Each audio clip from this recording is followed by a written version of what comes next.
We had planned to have a couple student introducers helping us this morning. Unfortunately, one of them could not make it, but one of our other students is here, and his name is Carmelo Knight.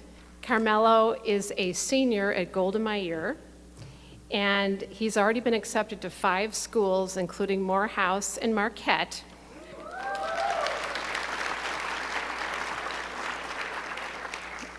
But he told me he's kind of waiting on Vanderbilt and UNC. So that's later this month, or later next month, I think he'll hear from that. And with that, welcome Carmelo. I'm back up here again to introduce our next speaker, Miss Michelle Morris-Carter, principal of Golda Meir High School. Ms. Carter has held administrator roles in Milwaukee Public Schools for more than 2 decades, including serving in her current role for the past 12 years. The school has expanded from 450 students to 1,200 students under her leadership, and its 5 high school classes have maintained a 92% graduation rate. I want to personally thank you, Ms. Carter, for introducing me to all the different opportunities you've introduced me to. I honestly don't think that I would be who I am today if I didn't come to Golda and meet you. So I just wanted to say that. Can everyone please welcome Ms. Carter to the stage? Good morning, everyone. I have the privilege of standing before you, having to follow the reason why I do my work every day. Carmelo represents the many wonderful children that make up the Milwaukee Public School system, and I am privileged to be able to participate in the shaping and development of children's futures. Carmelo came to me, and I'm going to make this super quick, but Carmelo came to me, and I don't think he'll mind me telling his story just a little bit. Just with a lot of challenges. We spent a lot of time together from an administrative role and a student role. And working so closely with Carmelo's mom over the years, we both were determined that he was going to make it. He was going to persevere through these challenges and grow into the young man that he has definitely grown and evolved into today. And so both of us share in all of the successes that he has experienced in his educational journey, and we are so excited for what lies ahead for Carmelo. So thank you for being you and being an amazing young man.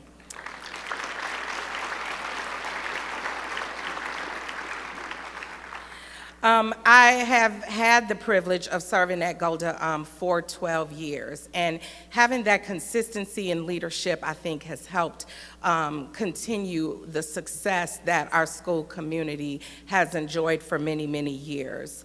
I think that the foundation of success that Golda Meir has experienced happened long before I arrived there, and it started by the renaming of the school to Golda Meir. If you know a little bit about Golda Meir, she was a woman who was known for being very strong-willed and determined. That's probably why they hired me for this job, because I share some of those similar characteristics. But Golda actually was a student at Golda Meir School, and she began her activism work during grade school years. Her whole plan was to aggressively pursue educational opportunities. She loved travel. She embodied effective leadership skills. And those are the characteristics: activism, education, travel, and leadership, I believe, that have served as a base for the development and nurturing of student learners that have gone through Golda Meir School over the years. It is our expectation at Golda Meir that when students enter our school, whether it be 3rd grade, 6th grade, 9th grade, which are our most significant entry points, it is our expectation that students leave having developed those academic and leadership abilities that will successfully prepare them to be global change agents. So how the Golda Meir School community has approached meeting this visionary outcome. We have done it primarily through implementation of a model that was developed by Renzulli and Rice. They are gifted experts in that particular field.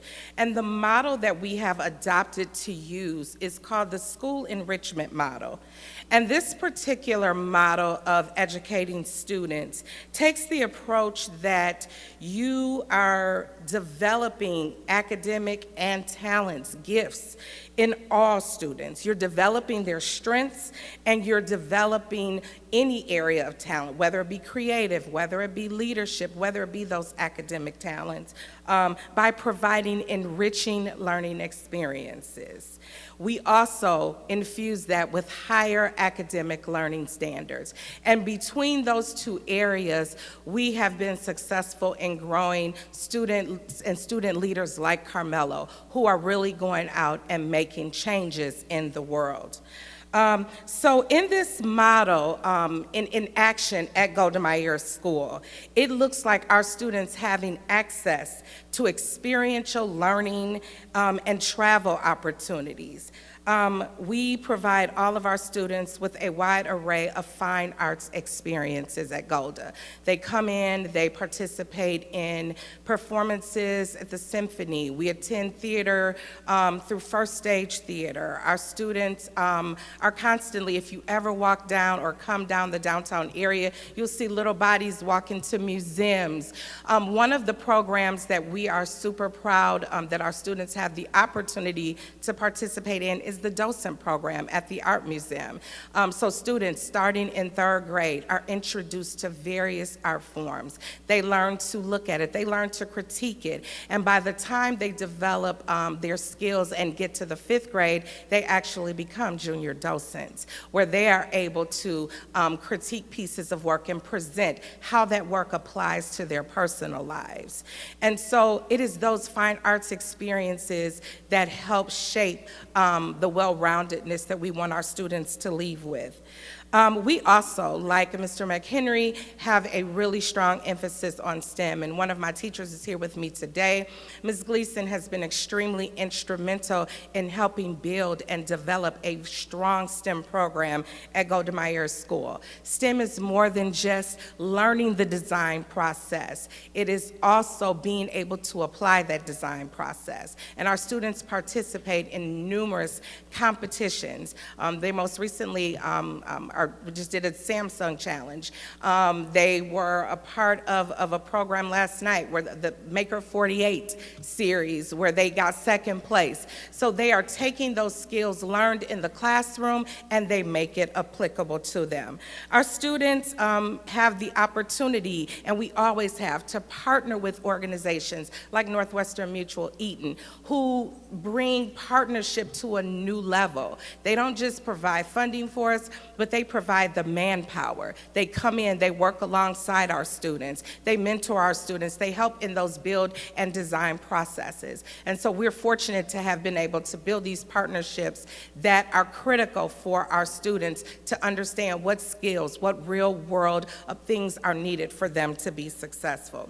We also do a lot of travel for our kids. It's important for our kids to not only be able to move around and be successful in the city or in the state, but to understand their place from a national perspective as well as a global perspective. So we do that through a lot of travel experiences.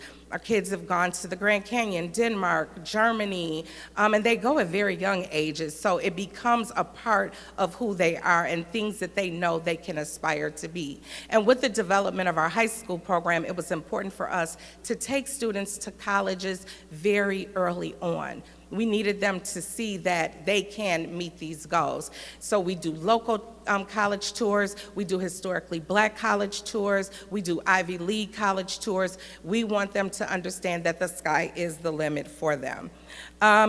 We also promote leadership opportunities for our students starting very young. If you walk into our school, you'll see nothing but tables. Kids are taught starting early on the importance of being able to work collaboratively, the importance of being able to speak in front of individuals. Carmelo's an excellent speaker, but they started at 3rd grade presenting to their classmates, presenting to audiences.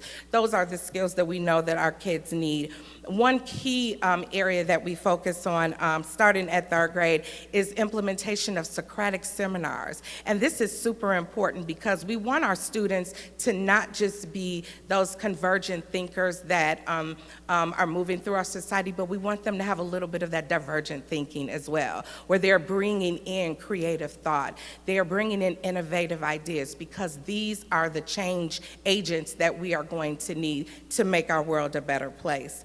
And the last thing that I'm going to say, because I could go on and on about Golda and my students, is from the leadership perspective, is around equity and diversity. We all have experienced these challenges in workplaces and in schools. And we challenged a few of our students to share with us their experiences, and they were very honest and open about it. And it wasn't enough for me to just talk to my staff about what the concerns of the kids were. We had our students in a panel presentation talk to the teachers about things that they observed, that they witnessed in terms of equity and what they needed from their teachers to be successful. And these are the types of leadership skills that we want all of our students to walk away with. These are the leadership skills that we give all of our students so that they can be successful moving forward in the future. And so Golda has been an amazing place, and when I think about what success looks like, it looks like us having the opportunity to work with Carmelo, starting at 3rd grade, watching Carmelo grow over the years, and now seeing Carmelo in just a few short months graduate and go to one of the colleges of his choice. Thank you for allowing me to be here. Thank you for the support that many of you have provided to public schools. Many people have counted our kids out, but they are not to be counted out. They are brilliant, like Mr. Rouse said, and it is not a matter of a brilliance gap. It is absolutely the opportunity gap. So thank you so much for your support.